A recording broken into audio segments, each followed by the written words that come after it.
আসসালামাইকুম বন্ধুরা, আজকে আমি তোমাদেরকে পড়ে শোনাবো বাংলা সাহিত্য বইয়ের একটি কবিতাটির নাম হলো সেই দিনের এই মাঠ। তোমরা এটা 206 পৃষ্ঠায় পেয়ে যাবে। কবিতাটির নাম সেই দিনের এই মাঠ। জীবনানন্দ দাশ। কবি পরিচিতি। জীবনানন্দ দাশ 1899 সালে বরিশাল শহরে জন্মগ্রহণ করেন। তার পিতার নাম স্বতন্ত্র দাস, মাতা কুসুম কুমারী দাস। কুসুম কুমারী দাসও ছিলেন একজন স্বভাব কবি। জীবনানন্দ দাশ বরিশালের বজ্রমোহন স্কুল, বজ্রমোহন কলেজ ও কলকাতার প্রেসিডেন্সি কলেজে শিক্ষালাভ করেন।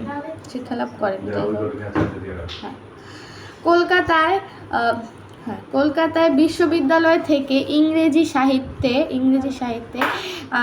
MA ডিগ্রি লাভের পর তিনি অধ্যাপন শুরু করেন এবং সুদীর্ঘকাল তিনি অধ্যাপনার কাজে নিযুক্ত ছিলেন। জীবনানন্দ দাশ প্রধানত আধুনিক জীবনচেতনার কবি হিসেবে পরিচিতি। বাংলার প্রকৃতির রূপ বৈচিত্র্য কবি নিম্ন নগ্নচিত্র। কবির দৃষ্টান্তে বাংলাদেশের এক অনন্য রূপসী। এই দেশের গাছপালা লতাগুলো ফুল পাখি তার আজন্ম প্রিয়। তার রচিত গ্রন্থ ঝরা পালক, ধূসর পাণ্ডুলিপি, বর্ণলতা সেন, কবিতার কথা, রূপসী বাংলা, মাল্যবান ইত্যাদি।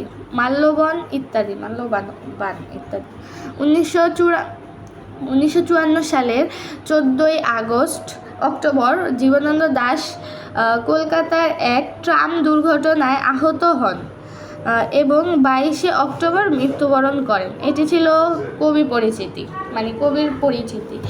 এইটা তোমরা ভালো মতো পড়বে, তাহলে তোমরা দেখবে যে পরীক্ষায় যে খ নাম্বারের জন্য অনেকখানি লিখতে পারতেছো, কিংবা খ গ গ সব কিছুর জন্য এটা অনেক ইম্পর্টেন্ট। তারপরে আমরা পড়বো এখন কবিতাটি অনেক ছোট, যাই হোক। সেই দিনের এই মাঠ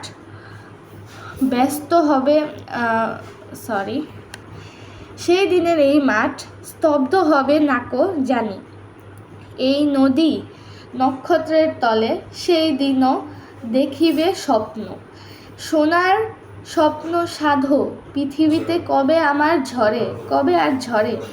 আমি চলে যাব বলে চালতা ফুল কি আর ভিজবে না শিশিরের জলে। নরম গন্ধের ঢেউয়ে লক্ষ্মী বেচা গান গাবে নাকি তার লক্ষ্মীটির তরে। সোনার স্বপ্নে সাধ পৃথিবীতে কবে আর ঝরে। চারিদিকে শান্ত বাতি, ভিজে গন্ধ, মুগ্ধ কলরব। খেয়া নৌকোগুলো এসে লেগেছে চরের খুব কাছে। পৃথিবীর এইসব গল্প বেঁচে রবে চিরকাল।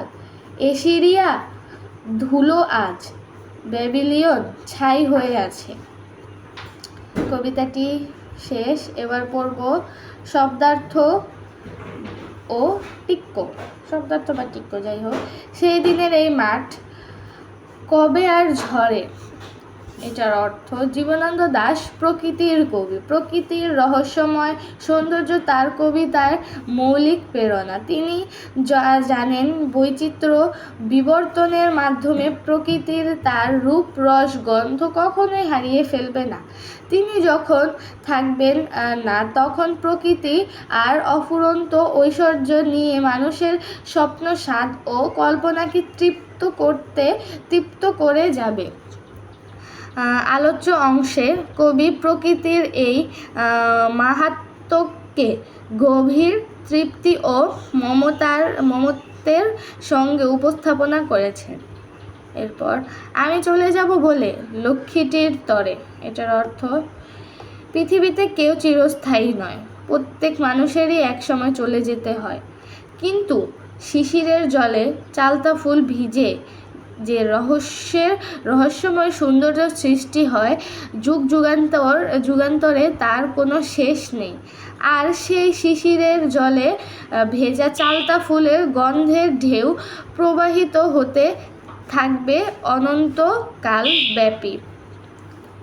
কবির এই বোধের মধ্যে প্রকৃতির এক শাশ্বত রূপ মুহূর্ত হয়ে উঠেছে, যখন লক্ষ্মী পেঁচাটির মমত্বের অনুভাবনাও ধরা দিয়েছে অসাধারণ এক তাৎপর্যে। হ্যাঁ, এশিরিয়া ধুলো আজ মানুষের গড়া পৃথিবীর অনেক সভ্যতা বিলীন হয়ে গেছে। এশিয়াও ব্যাবিলিয়ন সভ্যতা এখনো ধ্বংসস্তূপ ছাড়া কিছু নয়। কিন্তু প্রকৃতি তার আপন রূপরস গন্ধ নিয়ে চিরকাল প্রাণময় থাকে। প্রকৃতির মধ্যে বিচিত্র গন্ধের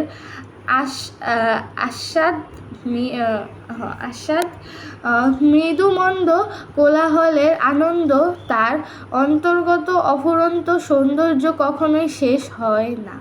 কবিতাটিতে জীবনানন্দ দাশ প্রকৃতির এই চিরকালীন সৌন্দর্যকে বিস্ময়কর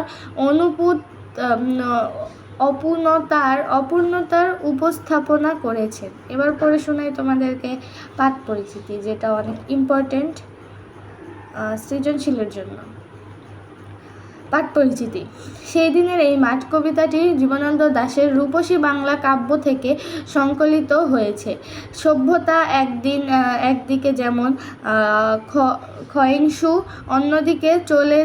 অন্যদিকে চলে তার বিনির্মাণ। মরণশীল ব্যক্তিমানুষ মৃত্যুর কোলে ঢলে পড়ে, কিন্তু প্রকৃতিতে থাকে চিরকালের ব্যস্ততা, মাঠে থাকে চঞ্চলতা, চালতা ফুলে পড়ে শীতের শিশির, লক্ষ্মী পেঁচাকের কণ্ঠে ধ্বনিত হয়ে মঙ্গল বার্তা খেয়া নৌকা চলে নদী নালাতে। অর্থাৎ কোথাও থাকে না সেই মৃত্যুর রেশ।